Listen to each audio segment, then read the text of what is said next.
This is a slideshow of our 2014 vacation to Yellowstone and Glacier National Parks. We both love going to the national parks, and these are two of the absolute best. It was a wonderful vacation. One of the things that I do is I keep a diary of most of our vacations, and I'll be reading from that, and I'll interject a few comments at each slide as I go along. We have a 5 a.m. alarm for us to catch a United Airlines flight at 7:40. Relatively long layover before 11:17 flight from Denver into Jackson Hole.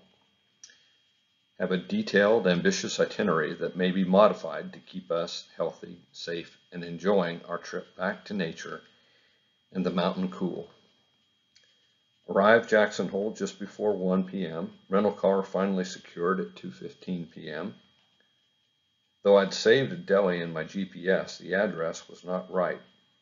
So finally left Jackson Hole with sandwiches around 3:15 for lunch in Teton National Park beside the Snake River around 4 p.m.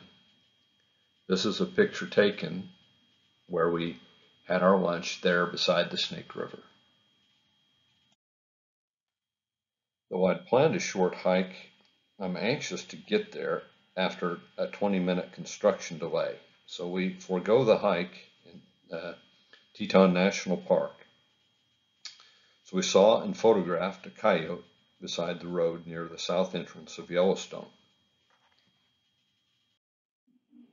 We arrived at Old Faithful Inn about 6 p.m., get checked in to our room, which is number 145 in the original portion of the inn. We had taken a tour of the Old Faithful Inn in our last visit and thought it was such a magical looking place. We wanted to stay in the one of the original rooms, and this is a view of our room. We found out the first morning that it wasn't quite as magical as we thought because our windows were open, and about 5 a.m. the tour buses started moving, and they back up right out behind our window, and you could hear their backup beepers going on from then on for about an hour. We did have one experience that was on the positive side. One night we heard a bunch of coyotes howling, and look out the window, and I could see one of the last of the pack moving off from out under the awning that's out front of the Old Faithful Inn. So that was a neat experience. As I move the car, Old Faithful erupts, a beautiful sight against a deep blue sky. We wash off before enjoying a beer on the deck before dinner. Our dinner reservation is at 7 p.m. and we are seated next to the buffet. The buffet is just beyond the big fireplace you can see in this picture of it. It was a big mistake not asking for another table. The buffet line is crowded and it's a food frenzy around it, and not a pleasant place to have your meal.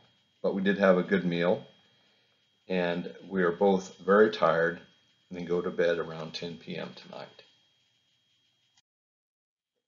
Wednesday, August 27th. Breakfast at the inn, then made our way to the visitor center for a 8:30 ranger talk and walk to Geyser Hill. Good intro. Interesting fact is that Old Faithful restriction is 20 foot below the surface. Silica deposition rate is about 1 inch per 100 years. The DNA analysis bacteria was discovered at Yellowstone.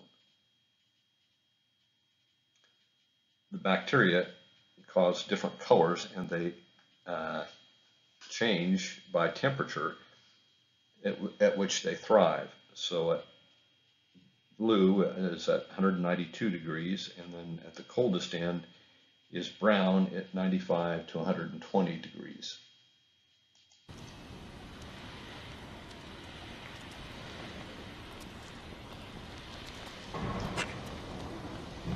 Here's a shot of the Old Faithful eruption taken from the visitor center.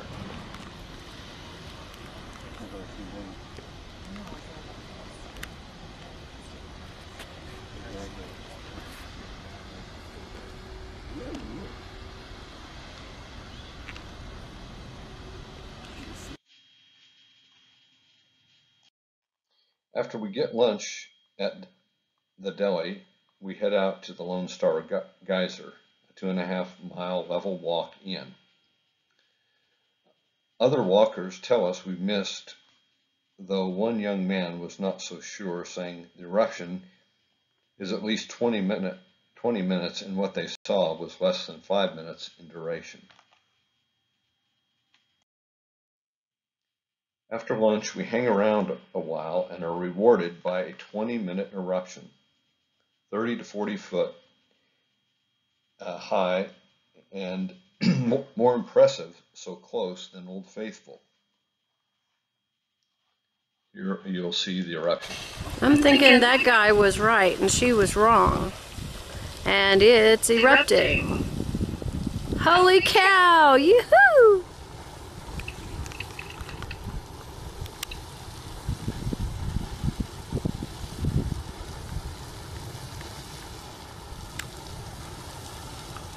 And what's the name of this one? Lone Star Geyser. You gotta hike in to see this one. Wow, that is so cool.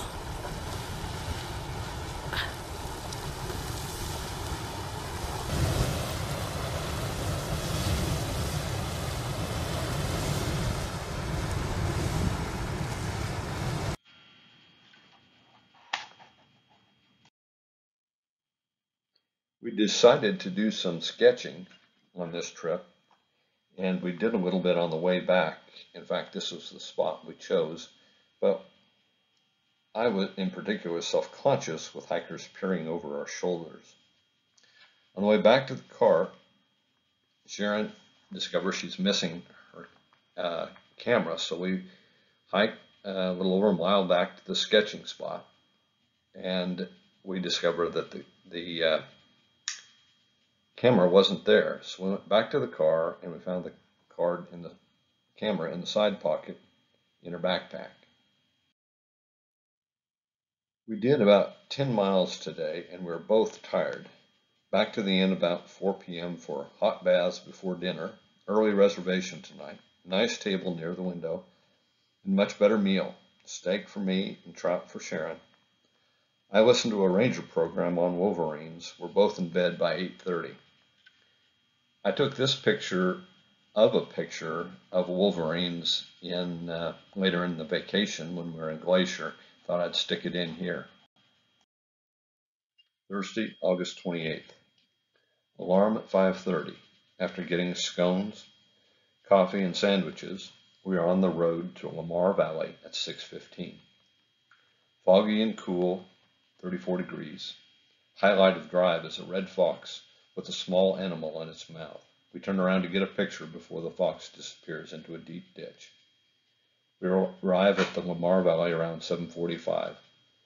See lots of bison, pronghorn sheep, bald eagles at a long distance, and wolves. They're just specks. Lamar Valley is gorgeous, filled with wildlife. We drive back to Roosevelt Lodge and get a snack of cookie and ice cream sandwich at the general store. We see 2 deer run across the road near our car. We decide against the hike up to the top of Mount Washington since we were both tired. Instead, we head towards Monmouth. We stop en route to walk into Wrath Falls. These are striking falls cascading across slanted rocks.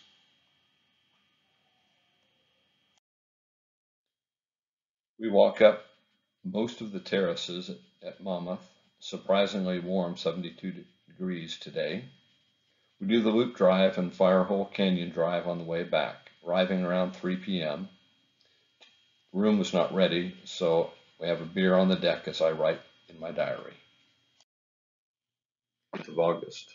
Breakfast at the inn, depart around 8:15 for the canyon area. First stop is the Lower Falls Brink Trail on the North Drive. Steep trail down to a spectacular perch adjacent to the 308-foot drop. The sound, view of all the water commencing the fall, and then the mist rising most of the way up to the brink is stunning. This is the most spectacular and thrilling place I have visited.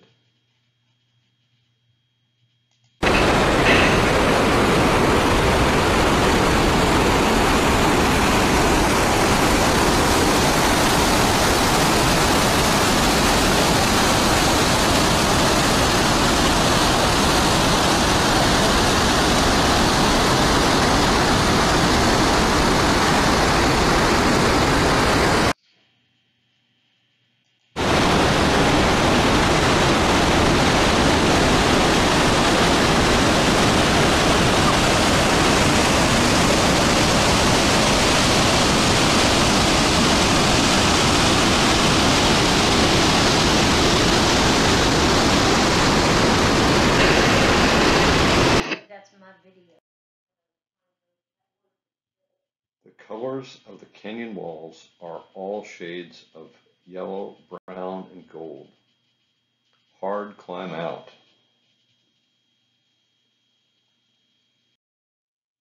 At next stop, Lookout Point, we see an osprey nest atop a pinnacle with a fledgling on the nest. Huge nest with such a magnificent view. Next stop is Inspiration Point. It's not as spectacular as built, although part of the observation deck has been closed. Next, we drive to the South Rim Drive, do part of Uncle Tom's Trail, and then decide the 300 steps may be a bit too much. Last stop is Artist Point, the most beautiful view I have seen anywhere.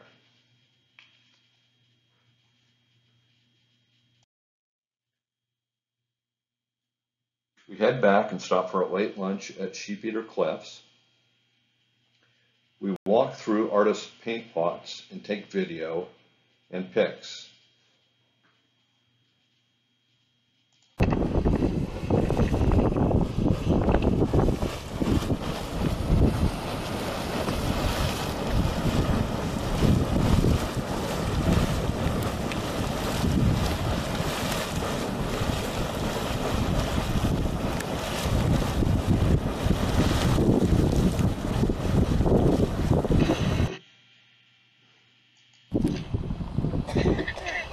Izzy like this. Yeah, Samuel and Izzy would both like this. Be right down his alley.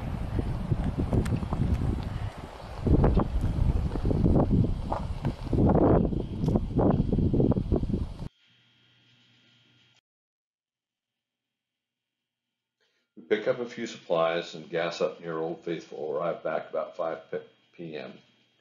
Spectacular light show and lightning after supper tonight. Just another beautiful scene in Yellowstone, this of a very hot geyser area based on the deep blue colors. Saturday, 30th of August. We have breakfast in before the bus crowd hits about 7 a.m. Depart for Marine at 7:30. We have another shower during breakfast that clears before we depart. On the north shore of Yellowstone Lake, we see a young bull elk grazing beside the road. Arrive early for a 9:15 lake boat tour of the Lake Queen 2. It's a good thing we arrived early too, because Xanterra has no record of my reservation, but 2 spaces left. Beautiful morning, interesting facts. Largest North American alpine lake, freezes over in the winter. Lake trout introduced by the Park Service in the 70s eat the native cutthroat trout. Now they're trying to get rid of them by netting them. This year they have killed at least 200,000 lake trout. The cutthroat population is now rebounding. Native Americans came to the lake for 10,000 years. Most animals leave this area in the wintertime and go to a lower elevation because the snow is so deep.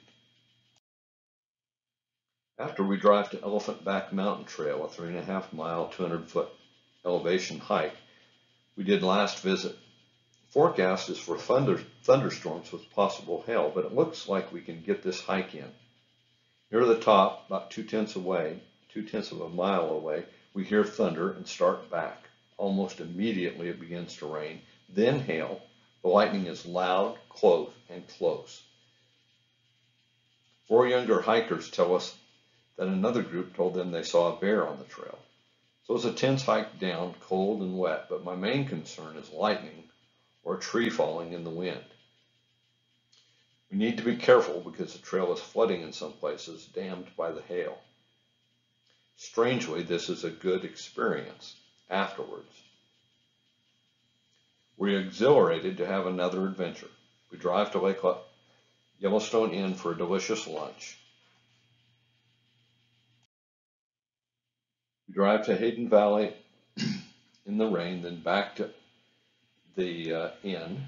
The rain stops about 4 p.m., so we head back to Midway Basin to see Prismatic Geyser. The parking is always full, so we park in the turnout. It's not worth the effort because the steam and fog obscures the geyser almost completely. Back at around 6 p.m. for a light dinner at 7:30. A rainy day in Yellowstone. This picture is actually taken on a different day.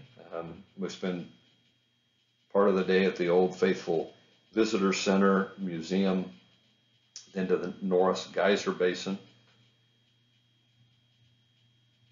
and then have a late lunch at the inn. And I listened to a ranger talk that evening on art and its impact on the park before heading to dinner at 8 o'clock.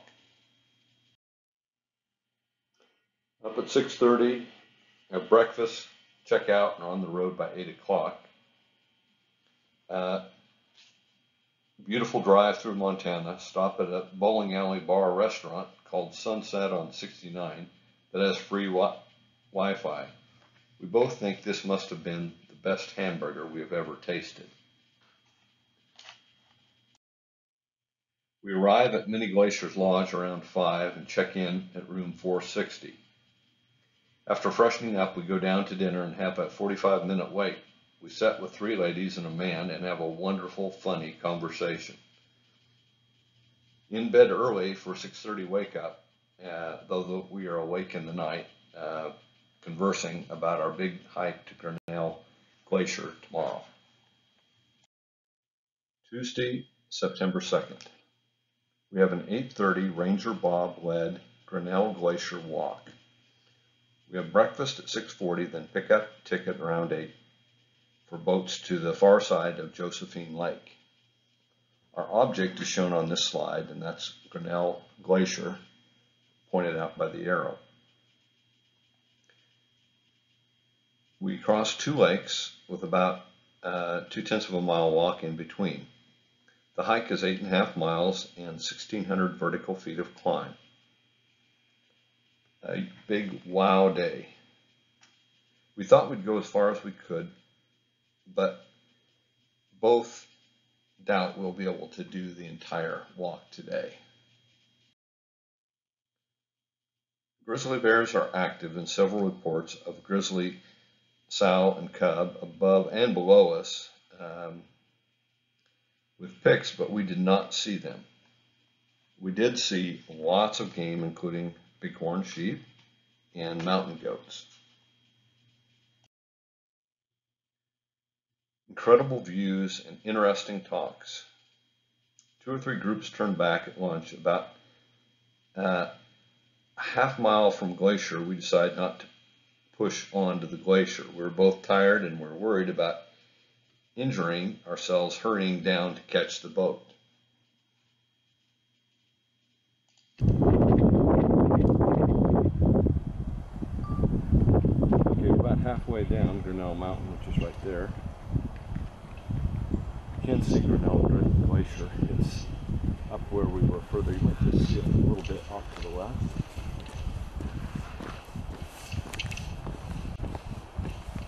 First lake, the second, and then the real prize of the walk is being with this one.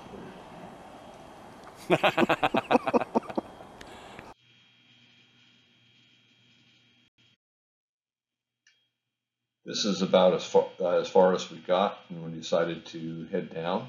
That's Grinnell Glacier directly in front of us.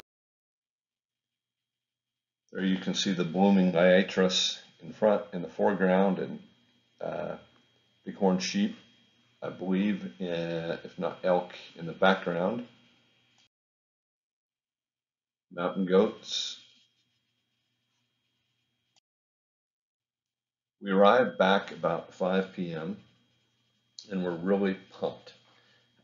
It was a great day. We head down to the restaurant after showers for a cocktail, and then a wonderful meal next to the window.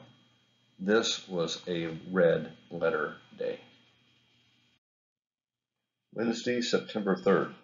Good day for rain or snow at the higher elevations, since we are both sore. After a relatively late breakfast, we drive towards Swift Current Trailhead. Rain starts before we clear the parking lot. On the short drive over, we see a sow black bear and 2 cubs that are grazing on the ground.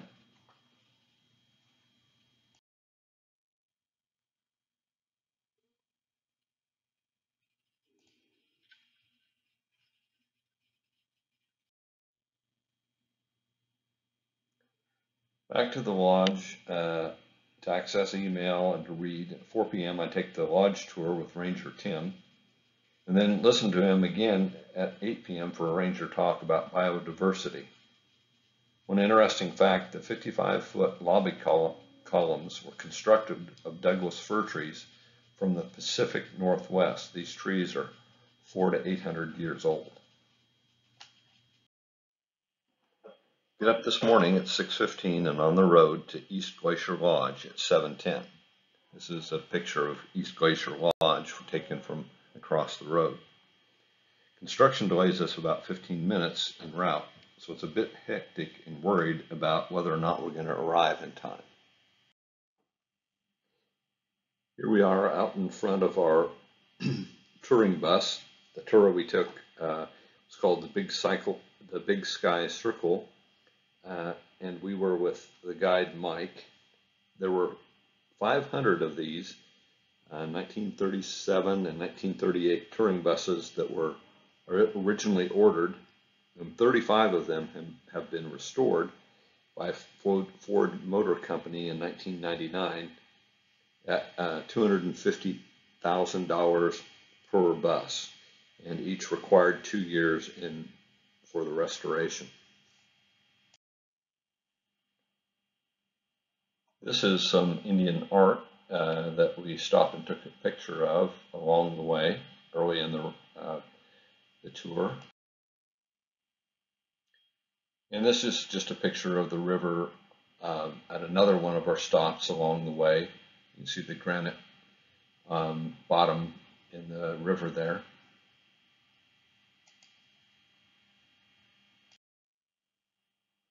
Our lunch stop is at Lake McDonald Lodge, and this is a picture shown out the back of the lodge. We have a great lunch, and afterwards a beautiful piano concert by one of the guests in the lobby. The setting for the lodge is just exquisitely beautiful, and the ride has been cool and just an awesome ride. The glacial valleys in this area are just extraordinarily picturesque. Here's a shot about halfway up the Going to the Sun road. You can see the road down below in a couple of different elevations. The road was finished after 10 years of construction in 1932. And this year, the road opened fully on the 3rd of July and will close in late September. Going to the Sun Road is the most spectacular road trip I have experienced, and being on a touring bus was a good way to be able to enjoy it, the views, while an experienced driver was watching the road.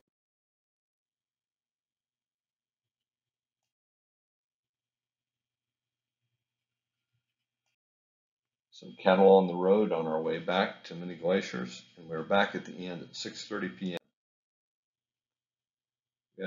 This is a shot just showing how much the glaciers have receded between 1911 and 2008.